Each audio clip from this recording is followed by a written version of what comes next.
the updates to the lower receivers, the billet lower receivers, I'm going to show you guys both of those, show you how they work. One is the retention on the back takedown pin spring. So normally you have your pin goes in, right?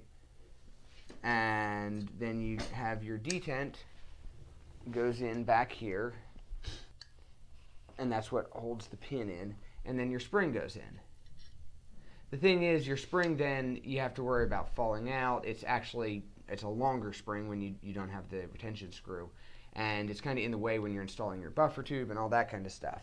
What we've done is we've tapped the back of the receiver, and you have this little tiny M3 screw. All it does is go in here. So now everything is fully retained. Your spring's retained. So if you change your buffer tube, any of that kind of stuff, it's all fully retained. The other feature that we added, oh goodness, let's get that off, is you can see there's a little bit of play here. You can kind of hear it. Can hear it, yeah. Not much. And that's normal with an AR style receiver, just because you have to have some movement, otherwise this pin doesn't come in and out, or this pin, and they just bind up. But we wanted to give people an option to sort of reduce that. So what we've added is a threaded hole right back here, and that threaded hole is directly underneath the back lug of the upper receiver. Ooh. So you can see right now, without having the tensioning screw in there, the pin can pop out. Okay, cool. Now if I thread this nylon set screw in, it will actually hit the bottom side of the receiver. And you don't want to put much tension on it. If you put a bunch of tension on it, one, you might strip the screw, but also you probably won't be able to get this pin out at all like that.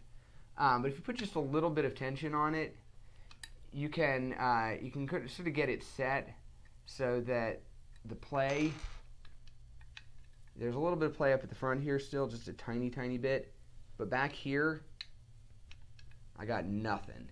Like, it's completely set. Now the trade-off is this pin is now tight because you put pressure on it, and you might need like a punch or something like that to help pop it out.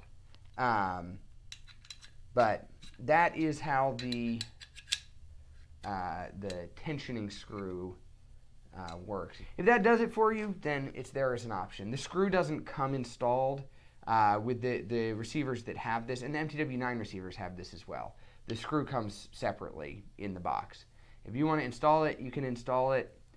None of us here at the shop mess with it because most all of us run real ARs and don't notice it. Like you have a little bit of play between the receivers. It's how guns are. Try picking up a real AK.